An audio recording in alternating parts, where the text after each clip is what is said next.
Hello friends, स्वागत है आपका पीसीएस बाबा में। बहुत दिन बाद मुलाकात हो रही, कुछ पर्सनल इशू, कुछ हेल्थ इशू अभी भी चल रहा कंटिन्यू, लेकिन रेगुलर आपके कमेंट आते रहें, कॉल आते रहें, मैसेज आते रहें, तो फाइनली इस पे आज बात किया जाएगा जो आपका इंटरव्यू के लिए हम लोग कैसे क्या कर सकते हैं। देखिए, मेंस की अगर हम बात करें सबसे पहले, तो मेंस इज़ हाईली अनप्रिडिक्टेबल। ठीक है, जो टॉपर होते हैं उन्हें भी लगता है कि भैया किसी तरह से हम कहीं लटक जाए, सिलेक्शन हो जाए, इसलिए मेंस किसी का निकल गया या ना निकल गया तो आप बहुत ही ज़्यादा तुर्रम खान नहीं हैं। हो सकता है आपने अपने अनुसार बहुत अच्छा मेंस लिखा होगा लेकिन सिलेक्शन ना हो, और हो सकता है आपने एवरेज भी लिखा होगा, सिलेक्शन हो जाए। तो चीज़ें बहुत चीज़ पे डिपेंड करती हैं। सबसे पहले जो एग्ज़ामिनर, ऑलरेडी आप देख रहे हो जैसे कि बहुत सारा टीम बुलाया गया है मेंस के पेपर को चेक करने के लिए। पेपर इस बार ऑनलाइन चेक हो रहा है। जितने भी आपके डॉक्यूमेंट हैं पहले उसे स्कैन कर दिया जाएगा, मतलब जा रहा है, ऑलरेडी अच्छे खासे पेपर चेक हो गए हैं आपके। उसके बाद उसे अपलोड कर दिया जाएगा जो आपका कंप्यूटर में है, और वहाँ पे ऑनलाइन चेक कर दिया जाएगा। उसके साथ ही आपके नंबर डाल दिए जाएंगे। तो बहुत स्पीड से पेपर चेक हो रहा। मोस्ट प्रोबेबली आपका 29 को तो नहीं, वही 30 के आसपास आपका रिज़ल्ट आ जाएगा। ठीक है, तो ये सोच के कि मेंस मेरा एवरेज गया है या वो हो गया, तो ये सोच के तैयारी को डिले करना सही नहीं होगा।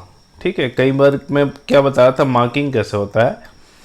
आपने कुछ लिखा, ठीक है, कोई एक क्वेश्चन में आपका 5-6 डायमेंशन होता है। जो भी पेपर चेक कर रहा 5-6 डायमेंशन होता है। आपने अगर सारे डायमेंशन को कवर किया है और जो पेपर आपका चेक कर रहा वो एक दो चीज़ें को ढूंढ रहा, मतलब उसके दिमाग में, जो भी पेपर चेक करता है ना, उसके दिमाग में ज़्यादा नहीं, एक दो चीज़ें होती हैं, और वो आप जो आंसर लिख रहे हो उसे लगेगा कि भैया जो हमारे दिमाग में है वो यहाँ मिल गया, तो ठीक है इसे नंबर दे दो।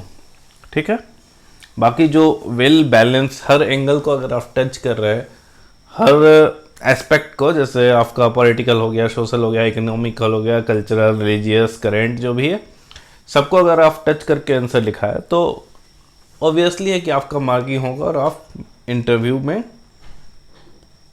मतलब इंटर कर गए हो, एक तरह से आप तैयारी कर सकते हो आगे। ठीक है, इंटरव्यू का रोल क्या है। इंटरव्यू 100 नंबर का है।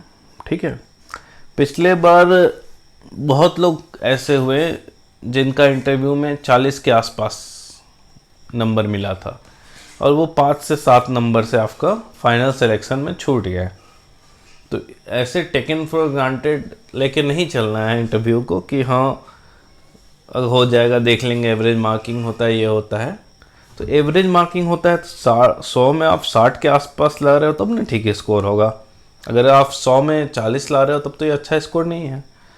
तो इस चीज़ के लिए हमें भी मेहनत करना पड़ेगा। दूसरा, इंटरव्यू भी आपके हाथ में बहुत ज़्यादा तो नहीं कह सकते हैं, लेकिन इंटरव्यू के बारे में बताने का मकसद ये होता है कि सिल्ली, अगर कभी कभी होता है कि कुछ चीज़ें स्ट्राइक कर जाती है, जो मैंने आपको बताया, अगर आपका जो इंटरव्यू बोर्ड में बैठे उन्होंने वही चीज़ पूछ दिया तो आप एक वेल फ्रेम्ड आंसर उन्हें देंगे तो ऑब्वियसली के इम्पैक्ट पड़ेगा और एक वेल बैलेंस्ड आपको नंबर मिल जाएंगे। ठीक है, 50+ मिल जाएंगे। 50 से ऊपर, 50 से 60 के बीच मिल गया तो अच्छा सम्मानजनक स्कोर है। ठीक है, उससे आप एक अच्छे खासे रैंक अचीव कर सकते हैं अगर आपका मेंस में अच्छा नंबर आया हुआ है तो। ठीक है, तो अब शुरुआत करते हैं इंटरव्यू में। सबसे पहले देखिए, इंटरव्यू का पहला जो होता है वो है ड्रेस। ठीक है, आप इंटर किए, सबसे पहले आपके दिमाग, आपके खोपड़ी के अंदर क्या नॉलेज है कोई नहीं देखेगा। ठीक है, तो आपका पहनावा कैसा है, आई मीन पर्सनालिटी में आपका ड्रेस भी आ जाता है। तो जैसे ही आप एंटर करते हो, दरवाज़ा खोलते हो तो एक झलक में एक इमेज होता है। ठीक है, जैसे एक सर्वे किया गया था एक इंटरव्यू का, तो सर्वे का रिजल्ट ये बाहर के आता है कि जिन लोगों का पर्सनालिटी अच्छा खासा है, वेल मेंटेन्ड है, तो नेचुरली उन्हें इंटरव्यूअर थोड़ा ज़्यादा मार्क्स देते हैं डल पर्सनालिटी के कंपैरिजन में। ठीक है, अब पर्सनालिटी का मतलब ये नहीं कि आप बहुत लंबे चौड़े एकदम टॉल डार्क हैंडसम रहो। कॉन्फिडेंस झलकना चाहिए आपके चेहरे से, आपका ड्रेसिंग सेंस सही होना चाहिए। ठीक है, ऐसा नहीं लगना चाहिए कि कोट टाई पहन के आप सिविल सर्विसेज के कैंडिडेट के अलावा वेटर लगो देखने में। ठीक है, इतना आपको अनकंफर्टेबल नहीं होना है। अगर आप बहुत ज़्यादा कंफर्टेबल नहीं है तो आप फॉर्मल पहन के जा सकते हो। फॉर्मल तो पहनना ही है। बहुत लोग होते हैं जब टाई एकदम गला तक चिपका दिए, सांस भी नहीं ले पा रहे, घुटन हो रही है, तो उस तरह का नहीं करना है। सबसे पहले आपको कंफर्टेबल ड्रेस पे ध्यान रखना है ऊपर से नीचे तक। ठीक है, क्लीन सेव रहना है। सेविंग कंसीडर नहीं किया जाता है, मतलब ये एक बैड इमेज क्रिएट करता है। अगर आप दाढ़ी वाड़ी बना के गए हैं तो क्लीन सेव करके जाना है आपको। ड्रेस आप अभी देख लेंगे, ऐसा नहीं सोचेंगे कि मेरा जो रिजल्ट है तब आएगा तब मैं दर्जी के पास जाऊँगा बोले भैया हमारी ड्रेस बना दे, तो ऐसे नहीं होता है। क्योंकि इस बार जहाँ तक मेरा मानना है रिजल्ट आपका आएगा, उसके बाद 5 से 6 दिन के अंदर आपका इंटरव्यू ले लिया जाएगा। ठीक है, 5 से 6 दिन, उससे ज़्यादा मुझे नहीं लगता है ये लोग देंगे। ठीक है, मैक्सिमम इतना। तो ड्रेस आप अभी तैयार कर लें, जूता वूता भी अपना देख लें, यानी कि 4 साल पुराना जूता पहन रहे हैं। क्योंकि कहीं भी बॉडी में आपको थोड़ा सा पेन हुआ ना, तो जब तक आप रिलैक्स नहीं होंगे कंफर्टेबली आप इंटरव्यू नहीं दे पाओगे।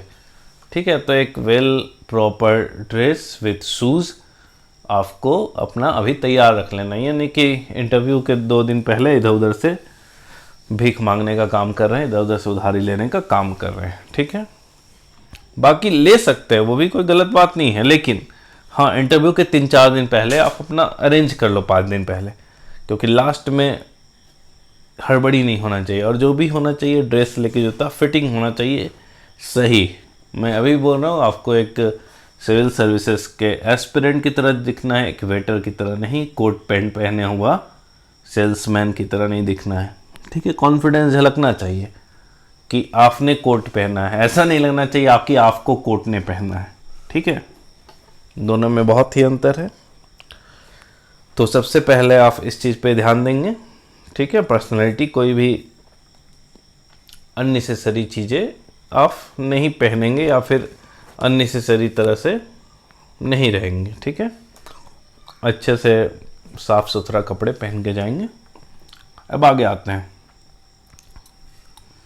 अब जैसे इंटरव्यू में आप घुसते हैं तो इंटरव्यू का प्रोसेस क्या होता है, एक दिन पहले आपका डॉक्यूमेंट वेरिफिकेशन कराया जाएगा। ठीक है, डॉक्यूमेंट वेरिफिकेशन, डीवी बोलते हैं शॉर्ट में। तो अभी आप देख लें कि जितना भी आपने फॉर्म भरा हुआ है A to Z आपका ओरिजिनल रहना चाहिए। कास्ट सर्टिफिकेट वाले ध्यान रखेंगे, वो अपडेट रहना चाहिए, क्योंकि पिछले बार 4-5 केसेस मेरे आँख के सामने ऐसे आए हैं जिनका नंबर अच्छा खासा था, लेकिन क्योंकि उन्होंने कास्ट सर्टिफिकेट सही से नहीं सबमिट कर पाया था तो फाइनली उनका सिलेक्शन नहीं हो पाया था। तो इस चीज़ पे आप ध्यान देंगे और जितना भी डॉक्यूमेंट्स है उसे अभी तैयार कर लीजिए। अगर नहीं है तो फिर यूनिवर्सिटी से निकलवा लीजिए, अभी भी आपके पास 8 से 10 दिन का टाइम है। ठीक है, तो ये काम कर लेंगे पहला। इंटरव्यू के एक दिन पहले आपको बुलाया जाएगा और उस दिन आपको डॉक्यूमेंट वेरिफिकेशन करवा लेना है। चलिए, यहाँ तक हो गया। अगला दिन आप फाइल वाइल लेके जाएंगे, उसके बाद अंदर आप घुसें। ठीक है, सबसे पहले ग्रीटिंग करेंगे जो भी 3-4 आदमी बैठे हुए हैं। ठीक है, 3-4 आदमी बैठे हुए हैं तो चेयरमैन आपके बीच में है, उनको पहले ग्रीटिंग करेंगे। गुड मॉर्निंग है तो गुड मॉर्निंग सर, आफ्टरनून तो आफ्टरनून और इवनिंग है तो इवनिंग। ठीक है, उसके बाद बाकी जो 2 लोग बैठे हुए हैं उनको करेंगे। अगर चेयरमैन आपके मेल हुए तो ठीक है, अगर ये दोनों मेंबर में से कोई एक फीमेल देखने को मिलती है आपको तो पहले फीमेल को ग्रीटिंग करेंगे। ठीक है, good afternoon ma'am, good morning ma'am. उसके बाद फाइनली जो लास्ट वाले आपके बोर्ड मेंबर है उनको ग्रीटिंग करेंगे। ठीक है, और सबसे खास बात की इंटरव्यू देने आपको एक कैंडिडेट के रूप में नहीं जाना है। ठीक है, जब आप इंटरव्यू देने इंटरव्यू रूम में घुसते हो तो आपको कैंडिडेट के रूप में नहीं जाना है, सेलेक्टेड कैंडिडेट या फिर ऑफिसर के रूप में जाना है। ये दोनों में बहुत ज़्यादा अंतर देखने को मिलेगा। ऑफिसर का मतलब हो गया एक ठहराव, एक स्टेबिलिटी, एक शांत स्वरूप, चेहरे पे शांति, तो वो आपको मेंटेन करना है। ठीक है, बहुत ज़्यादा जंप नहीं मारना है इधर उधर, इन सब चीज़ों का आपको देखना है। ठीक है, घुसते साथ जब तक आपको बैठने के लिए नहीं बोला जाएगा आप नहीं बैठेंगे। और जो बहुत लोगों का आदत होता है कि कुर्सी यहाँ है तो एकदम हाथ लगा के हीरो स्टाइल में कुर्सी को थोड़ा खींच लिए फिर बैठें, तो वो सब आपको नहीं करना है। कुर्सी को आपको एज इट इज़ उतना स्पेस बनाया रहता है कि उसमें आपको बिना खींचे आप उस पर बैठ सकते हो। तो जब आपके इंटरव्यू के मेंबर्स ने कह दिया कि आप बैठ जाओ तो आप आराम से बैठ सकते हो। उसके बाद लैंग्वेज, जब आप फॉर्म भर रहे थे आपको पूछा गया था कि आप इंटरव्यू किस लैंग्वेज में देना चाहते हो। तो अगर आपने वहाँ हिंदी लिखा है तो आप हिंदी से शुरू करोगे, अगर आपने इंग्लिश लिखा है तो इंग्लिश से शुरू करोगे। ठीक है, कुछ देर बाद जब इंटरव्यूअर आपसे हिंदी में सवाल पूछेंगे तो आप हिंदी में जवाब दे सकते हो। और जब आपको लगे कि थोड़ा माहौल बन गया है तब आप मिक्स लैंग्वेज यूज़ कर सकते हो, लेकिन इनिशियली आप नहीं इनिशिएट करोगे। बोर्ड मेंबर जब खुद से हिंदी में सवाल करेंगे तब आप उसका जवाब हिंदी में दोगे। हो गया।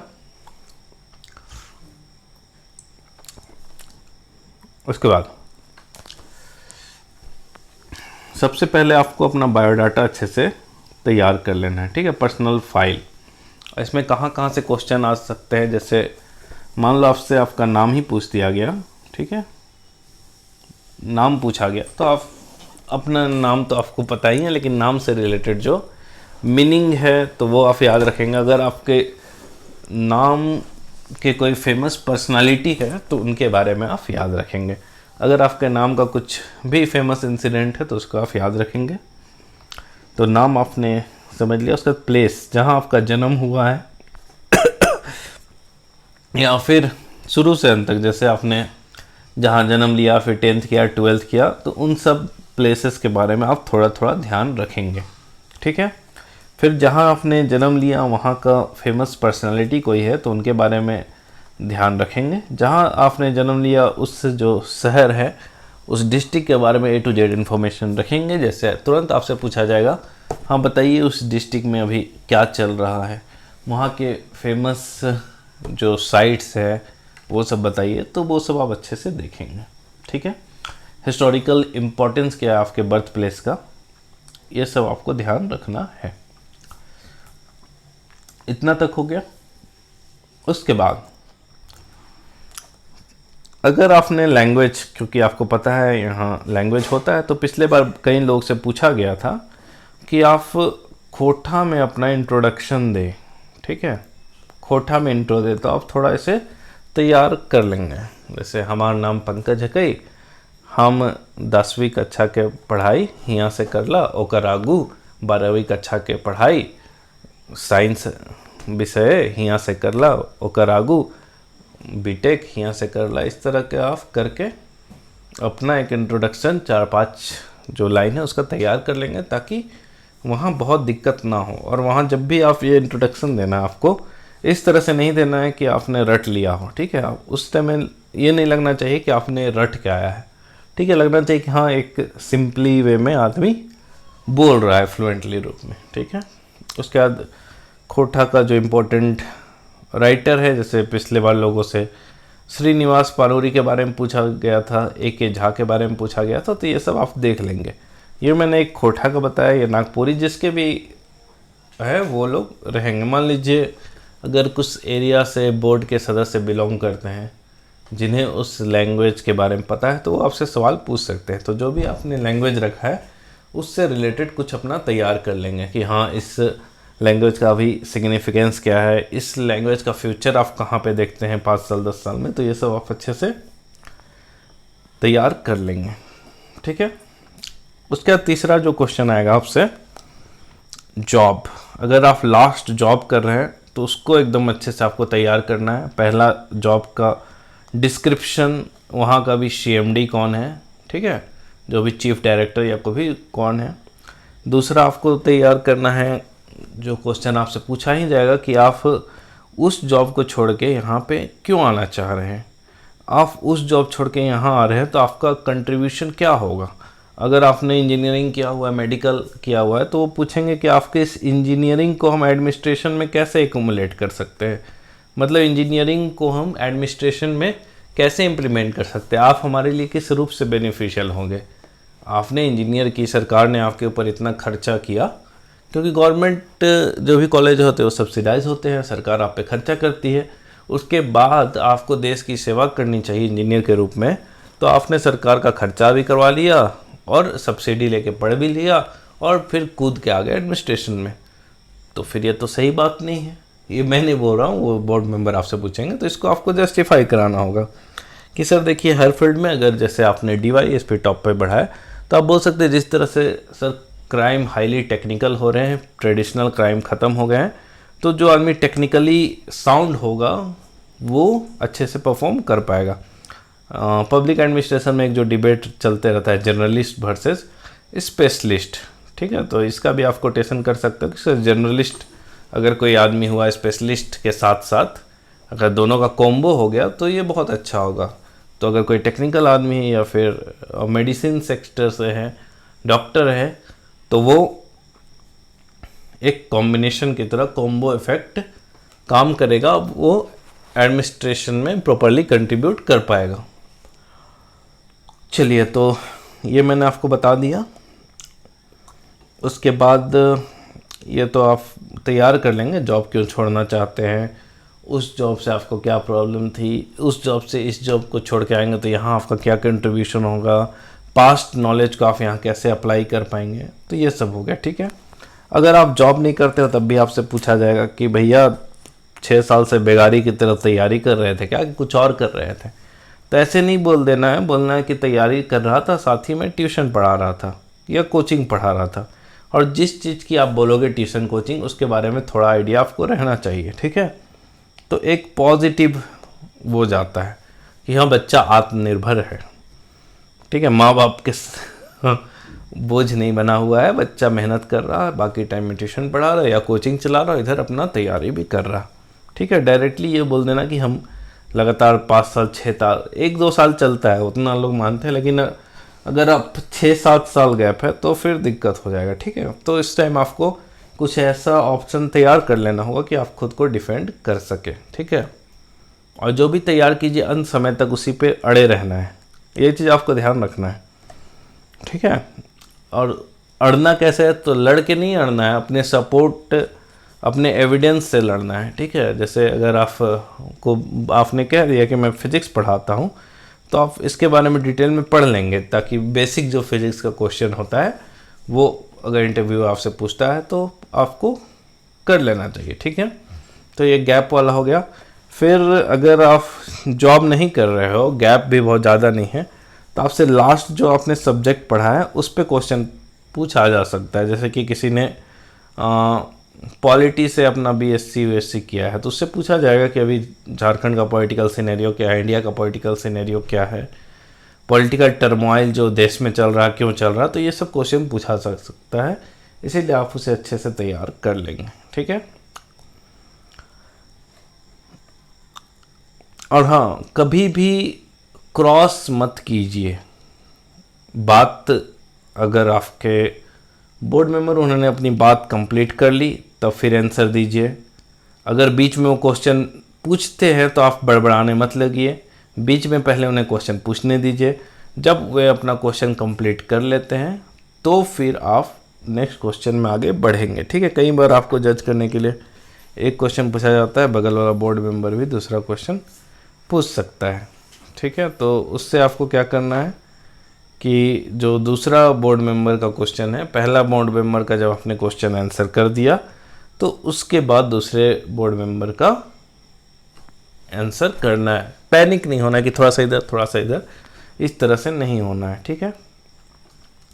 उसके बाद कोशिश कीजिएगा कि ये सब चीज़ें को रिपीट नहीं किया जाए। आए, यस सर, हाँ फिर से बोलिए सर, पार्डन सर, इन सब चीज़ों को मिनिमम आपको यूज़ करना है। एट द वर्स्ट जब एकदम ही आपको चीज़ें नहीं सुनाई थी, अनक्लियर हो, तो एक बहुत ही डिसेंट वे में बोलना है, sorry sir I could not understand, can you please repeat the question, इस तरह से, ठीक है। लेकिन कोशिश करना है आपको कि एक ही बार में उसे आप समझ के उसका आंसर दे सकें, ठीक है। चलिए, तो इसका यहाँ तक हमने देख लिया कि वहाँ आपको कैसे करना है, क्या जवाब देना है, क्या ग्रेटिंग करना है, ठीक है। और पूरे इंटरव्यू के दौरान आपको एक डिप्लोमेट के रूप में आंसर करना है, ठीक है। किसी भी पॉलिटिकल पार्टी के प्रवक्ता के रूप में नहीं काम करना है, एक डिप्लोमेट के रूप में एक वेल बैलेंस्ड आंसर देना है। जैसे इस बार मुझे लगता है सबसे इम्पोर्टेंट क्वेश्चन है कि चंपई सोरेन वर्सेस हेमंत सोरेन। हेमंत सोरेन गए और फिर चंपई सोरेन आए, फिर हेमंत सोरेन जब जेल से छूट के आ गए तो फिर चंपई सोरेन को सीएम पद से इस्तीफा देना पड़ा। तो पूछा जा सकता है कि क्या ये सही था, क्या गलत था, दोनों में कौन अच्छे सीएम हैं, ये सब आपको पूछा जाएगा कि इसके बारे में अपने बात को आप रखें। तो ये तैयार कर लेंगे आप। हाँ, इसमें यह है कि कहीं भी किसी को ये नहीं बोल देना है कि ये बहुत अच्छे थे या बहुत ख़राब थे। एक वेल बैलेंस आंसर आप देख सकते हैं कि सर 2-3 महीने में किसी को जज करना नाइंसाफ़ी होगी। अगर 2-3 महीने में ही मैं ये कहना चाहूँ कि ये बहुत अच्छा है, ये कम काम किए, तो सीएम एक सिस्टम होता है। एज ए इंडिविजुअल अगर हम देखना चाहें तो 6-7 महीने 1 साल जब वो काम करेंगे तभी हम उस पॉइंट को बता पाएंगे कि इन्होंने अच्छा काम किया। इतने कम टाइम में किसी को जज करना एक नाइंसाफ़ी होगी, ठीक है। उसके बाद भी बहुत ज़्यादा अगर आपको फोर्स किया गया, जो कि हो सकता है करेंगे, तो आपको एक वेल बैलेंस डाटा के साथ आंसर देना है कि हाँ, देख सकते हैं कि जब वो थे तो ये सब चेंजेस आए थे, ये थे तो ये सब चेंजेस आए थे। तब भी आपको अंत में ला देना है कि हम कभी भी इन दोनों को कंपैरिजन नहीं कर सकते हैं, ठीक है। क्योंकि कंपैरिजन कब करते हैं हम लोग? कंपैरिजन हमेशा लाइक चीज़ें में कर सकते हैं ना। 2 फलों में आप कंपेयर कर सकते हैं, एक फल और एक फूल में कंपैरिजन नहीं किया जा सकता है ना। तो ये सब है, आप बच के रहेंगे पॉलिटिकल क्वेश्चन से। किसी भी पॉलिटिकल पार्टी का प्रवक्ता नहीं बनना है, एक न्यूट्रल आदमी की तरह रहना है। हमेशा अपने बात को डाटा से सपोर्ट करना है, कॉन्स्टिट्यूशनल टर्म से सपोर्ट करना है, ठीक है। आपको संविधान का रक्षक बनना है, ठीक है। बहुत ज़्यादा क्रांतिकारी नहीं बनना है, क्योंकि कई बार लोगों से पूछा जाता है कि आप अगर डीएसपी बन गए तो सर मैं ये कर दूंगा, नक्सल का सफाया कर दूंगा, ये कर दूंगा, वो कर दूंगा। तो उन्हें पता है कि बेटा तुम कर कुछ नहीं पाओगे, 1-2 महीनों में ठंडा आ जाओगे, ठीक है। तो हमेशा जब भी इस तरह के सवाल का जवाब देना हो ना, तो आपको हमेशा सिस्टम पे बात करना है, ठीक है। कि यस सर, मैं पहले सिस्टम को समझूंगा कि अभी किस तरह से सारा कुछ चल रहा है, ओरिजिनल जो सिस्टम था क्या उससे डेविएशन हो गया, सही से सिस्टम चल रहा है या नहीं चल रहा। तो अगर ये डेविएट हो गया है तो मैं इसे पटरी पे लाने की कोशिश करूँगा और चाहूँगा कि एक प्रॉपर सिस्टमेटिक वे में, पार्शियल वे में पूरा का पूरा चीज़ें चले, ठीक है। और उस एरेना के अंदर, ठीक है, हमारे नियम कानून सबके अंदर में रह के जो भी मेरे लेवल में होगा, प्रोफेशनल या फिर पर्सनल लेवल में, वो मैं करने की कोशिश करूँगा। अधिक से अधिक अगर पर्सनल लेवल पे हो तो मैं पब्लिक मीटिंग अधिक से अधिक करूँगा, लोगों को अवेयर कराऊँगा उनके राइट के बारे में, ताकि लोगों को बहुत ज़्यादा दफ्तर के चक्कर नहीं काटना पड़े। वे खुद ही इतने अवेयर हो जाए कि जब चीज़ें उनके मतलब सोच और समझ से बाहर आए तभी वो अथॉरिटी के हेल्प करने के लिए आए, मतलब हेल्प लेने के लिए आए। तो इस तरह से आपको हर आंसर का जवाब देना है। अब कुछ टॉपिक मैं आपको बता दे रहा हूँ जो आप करके रखेंगे, जो हॉट टॉपिक है। आप मैं बोलते जाऊँगा, आप लिखते जाएंगे, ठीक है। झारखंड में जैसे है आपका बजट और इकोनॉमिक सर्वे आप पढ़ लेंगे, ठीक है। किस तरह से पढ़ना है कि आप कुछ डाटा प्रोवाइड कर सको। जैसे नेशनल फैमिली हेल्थ सर्वे के अनुसार इतना इम्प्रूवमेंट हुआ, हमारा लिटरेसी रेट बढ़ रहा है, पॉवर्टी रेट घट रहा है, अनएम्प्लॉयमेंट रेट घट रहा है। तो इन सब चीज़ों को आपको फोकस करना है, ठीक है। उसके बाद मॉब लिंचिंग को लेके झारखंड में बहुत कानून बने हैं, तो इसको आप पढ़ लेंगे एक बार। सरना धर्म को लेके बार बार आपका आवाज़ उठता रहता है। 1932 खतियान वेरी इंपॉर्टेंट है इस बार, पक्का इससे सवाल इस बार पूछे जा सकते हैं, ठीक है। फिर सबसे इम्पॉर्टेंट है आपका कि हाँ, स्कीम्स ऑफ सेक्टर वाइज पूरा देख के जाएंगे बरसरी निगाहों से। एग्रीकल्चर हो गया, एजुकेशन हो गया, फिर फार्मर के लिए क्या स्कीम ला गया, पॉवर्टी, अनएम्प्लॉयमेंट, सोशल सिक्योरिटी, ये सब स्कीम आप देख के जाएंगे, क्योंकि स्कीम से आपसे डायरेक्टली सवाल पूछे जा सकते हैं, ठीक है। दूसरा हमने जो आपको बताया चंपई वर्सेस हेमंत, चंपई सोरेन वर्सेस हेमंत सोरेन का जो वो आपसे पूछ सकते हैं। उसके बाद करप्शन से रिलेटेड हो सकता है इस बार क्वेश्चन आपसे पूछा जाए, ठीक है, कि पूजा संगल जेल में गए, लेकिन जनरली एक ब्यूरोक्रेट इस तरह के क्वेश्चन नहीं पूछते हैं, ठीक है। फेलो ब्यूरोक्रेट के बारे में हो सकता है घुमा के वो पूछ दे कि पॉलिटिकल और ब्यूरोक्रेट्स का नेक्सस, इस सब चीज़ों का आप पढ़ लेंगे। गवर्नर के बारे में पढ़ लेंगे, क्योंकि गवर्नर का बहुत इम्पॉर्टेंट रोल होता है स्टेट को डिस्टेबलाइज करने में। उसके बाद आप जयराम महतो के बारे में थोड़ा पढ़ लेंगे, क्योंकि राइजिंग स्टार है, तो इनके बारे में सवाल पूछा जा सकता है। उसके बाद झारखंड का पॉलिटिक्स में जितना उथल पुथल आया कुछ दिनों में, तो उसका पूरा इतिहास पढ़ लेंगे आप कि झारखंड में अभी तक कितने बार गवर्नर रूल लगे, क्या क्या उथल पुथल आए, कितने सीएम को बहुत कम टेन्यूर के लिए भी रखा गया, क्या झारखंड में जो उथल पुथल हो रहे, ये भी एक इम्पॉर्टेंट कारण है जिसके चलते हमारा झारखंड अंडर डेवलप्ड रह गया, उसका डेवलपमेंट नहीं हो पा रहा। तो इन सब सवालों का आपको जवाब तैयार रखना होगा, ठीक है। डायन प्रथा जो अभी भी फेमस है झारखंड में, वो सब आप देख सकते हैं। मॉनसून से रिलेटेड पूछा जा सकता है आपसे कि मॉनसून और फार्मर का क्या रिलेशन है। Naxalism all time favourite topic है, ठीक है, तो इसको भी आप अच्छे से तैयार कर लेंगे। चीटिंग वाला कानून जो आया था, ये सब तो आपका आ जाएगा न्यू पॉलिसी वॉलिसी में, ये सब आप याद कर लेंगे।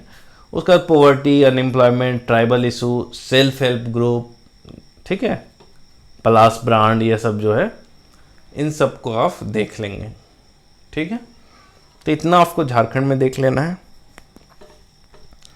उसके बाद इंडिया करंट अफेयर, ठीक है, इतना तो मैंने बताया। उसके अलावा लास्ट 2-3 महीने में जो भी इम्पोर्टेंट झारखंड का करंट अफेयर का न्यूज़ है, या फिर जो भी इंडिया का, रटना कुछ नहीं है, ठीक है। आपको सरसरी निगाहों से देखना है कि हाँ क्या डेवलपमेंट हो रहा था, ताकि अगर आपसे पूछा जाए कि उस इशू के बारे में, पर्टिकुलर इशू के बारे में बताइए, तो वहाँ अचानक से आप ब्लैंक ना हो जाए, ठीक है।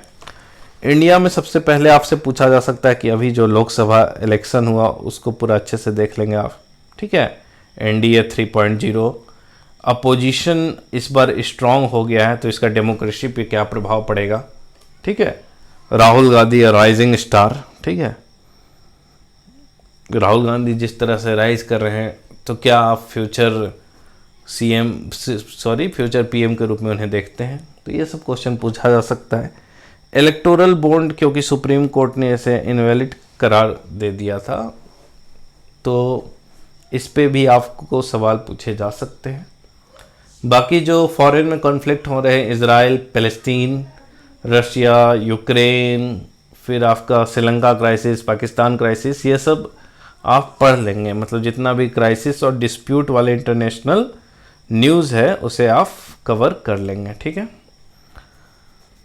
उसके बाद सबसे इम्पॉर्टेंट है सोशल मीडिया, ठीक है। सोशल मीडिया का आजकल पूरा माहौल चल रहा है, तो उसे भी आप देख लेंगे कि इलेक्शन से लेके हर जगह आपका सोशल मीडिया का अच्छा खासा इम्पैक्ट देखने को मिलता है, ठीक है। तो इसके बारे में आप अच्छे से कंप्लीट कर लेंगे। फिर डेमोग्राफिक डिविडेंड, ठीक है, जो demographic dividend does not become a demographic disaster, ये आपसे पूछा जा सकता है, इसको आप देख लेंगे। अग्निवीर का इशू बार बार आपका आ रहा, तो उसको आप देंगे, ठीक है। अयोध्या का मंदिर से हो सकता है कुछ क्वेश्चन आपके पूछे जा सकते हैं। फार्मर के बारे में आपसे पूछा जा सकता है, क्योंकि फार्मर अभी भी प्रोटेस्ट कर रहे हैं, क्या क्या स्कीम है ये सब। हो सकता है लाइट मूड में आपसे जो अंबानी का वेडिंग हुआ पूरा ऑल ओवर इंडिया के पूरे स्टार उसमें गए हुए थे, पॉलिटिकल से लेके जितने भी बड़े बड़े एक्टर थे सब कोई वहाँ प्रेजेंट थे, तो उससे रिलेटेड आपसे क्वेश्चन पूछा जा सकता है। ठीक है, इसके अलावा और भी जो आपको इंटरनेशनल न्यूज़ जो है, जैसे जो बाउंड्री डिस्प्यूट हो रही है हमारी बार बार चाइना से, और बाकी जहाँ भी इनस्टेबिलिटी है, जैसे कि इन्फ्लेशन आप देखोगे वेनेजुएला में 100-200% तक पहुँच गया है, तो उन सब से भी आपको क्वेश्चन पूछे जा सकते हैं। ठीक है, तो इतना सब आप टॉपिक तैयार कर लेंगे अच्छे से, एक एक चीज़ को मतलब 10-15 पेज आप तैयार कर ले। उसके बाद एक आपको तैयार करना है जो आपने सीक्वेंस डाला, जैसे पुलिस सर्विसेज आपने पहले डाल दिया, एडमिनिस्ट्रेटिव सर्विस पहले डाल दिया, पुलिस सर्विस पहले डाल दिया, तो आप हायरार्की पढ़ेंगे। ठीक है, कि आपका डीएसपी कहाँ होता है, एसपी कहाँ होता है, एसएसपी कहाँ होता है, आईजी कहाँ होता है, डीआईजी कहाँ होता है, तो एक हायरार्की आप जरूर से पढ़ ले उसे। ठीक है, और एडमिनिस्ट्रेशन में भी आप हायरार्की पढ़ लेंगे, फिर दोनों का क्या रोल रहता है, एक दूसरे से क्या मदद ले सकते हैं दोनों, कहाँ पे कन्फ्लिक्ट आता है, तो इन सब चीज़ों का आप पढ़ लेंगे। फिर आपसे पूछा जाए कि आप पुलिस क्यों बनना चाहते हैं, ठीक है, या फिर आप एडमिनिस्ट्रेशन में ही हैं तो आप क्यों आना चाहते हैं एडमिनिस्ट्रेशन में, आप में ऐसी क्या है जो बाकी लोगों में नहीं है, आप क्योंकि हर कोई तो आ रहा है इसमें, तो आप ऐसे कौन से तुर्रम खान हो जो आके सब कुछ बदल दोगे, तो आपको कुछ ऐसा स्पेशल क्वालिटी दिखाना पड़ेगा। ठीक है, अगर आपने इंजीनियरिंग किया है तो एक आप टेक्निकल ग्राउंड प्रेजेंट कर सकते हैं उस पर। अगर आपने पॉलिटिकल साइंस किया है या फिर कुछ किया तो उसका आप प्रेजेंट कर सकते हैं। मतलब अपने सब्जेक्ट को किसी न किसी रूप में आपको उससे डील करना है। ठीक है, तो हॉबी पे आपको काम करना है, सबसे इम्पोर्टेंट हॉबी, जो उस पर बहुत बार सवाल आपसे पूछा जाता है कि हॉबी मतलब क्या हुआ, कि खाली टाइम में आप क्या करना पसंद करते हैं। ठीक है, तो कुछ नहीं समझ में आ रहा तो बोल दिए कि खाली टाइम में कुछ नहीं है, मेरे जो बगल में बच्चे हैं मैं शाम में वहीं सुबह शाम 1-1 घंटा उनको पढ़ाता हूँ। ठीक है, उसके बाद जैसे आप ये बोलोगे तो एक एनजीओ की तरह काम कर रहे, तो पूछा जाएगा कि एनजीओ क्या होता है, एजुकेशन के फील्ड में अभी कौन सा एनजीओ काम कर रहा, फूड डिस्ट्रीब्यूशन के फील्ड में, वुमेन एम्पावरमेंट के फील्ड में कौन सा एनजीओ काम कर रहा, इस तरह का। जैसे किन्हीं का है स्पोर्ट्स हो गया तो स्पोर्ट्स से क्वेश्चन आ सकता है। अभी देखिए, सच में अगर आपको इंटरेस्ट है, ठीक है, हॉबी होना कंपलसरी नहीं है, जैसे किसी को स्पोर्ट्स में बहुत इंटरेस्ट है, सिंगिंग में इंटरेस्ट है, किसी भी चीज़ में इंटरेस्ट है, तो फिर आपको कोई दिक्कत नहीं होगा हॉबी में। ठीक है, उस फील्ड में आप जानकारी इकट्ठा कर लेंगे। जैसे सिंगर अगर आपसे पूछा है, तुरंत पूछेंगे कौन सा टॉप सिंगर है, उसका पूछेगा क्लासिकल सिंगर के नाम बताओ, ये सिंगर के नाम बताओ, फेवरेट गाना कौन है, उस गाना को किसने गाया है, तो जो भी आप बोलोगे ना, कम से कम उसके लेयर बाय लेयर 4-5 लेयर खुद कुछ अपने दोस्तों से उस पर क्रॉस क्वेश्चन कर करके उसको आप तैयार कर लोगे। ठीक है, तो हॉबी पे आपको काम करना है, जो आप जॉब प्रेफरेंस डाला है आपने उस पर आपको काम करना है। तो अगर आपने ये सब काम कर दिया तो फिर इंटरव्यू आपका वेल बैलेंस्ड और अच्छा जाएगा। ठीक है, तो उम्मीद है कुछ हेल्प मिली होगी। इसके अलावा भी अगर आपको कोई दिक्कत है तो आप कमेंट बॉक्स में कमेंट करेंगे, उसे जल्द ही निपटारा किया जाएगा। चलिए मिलते हैं नेक्स्ट वीडियो में, धन्यवाद।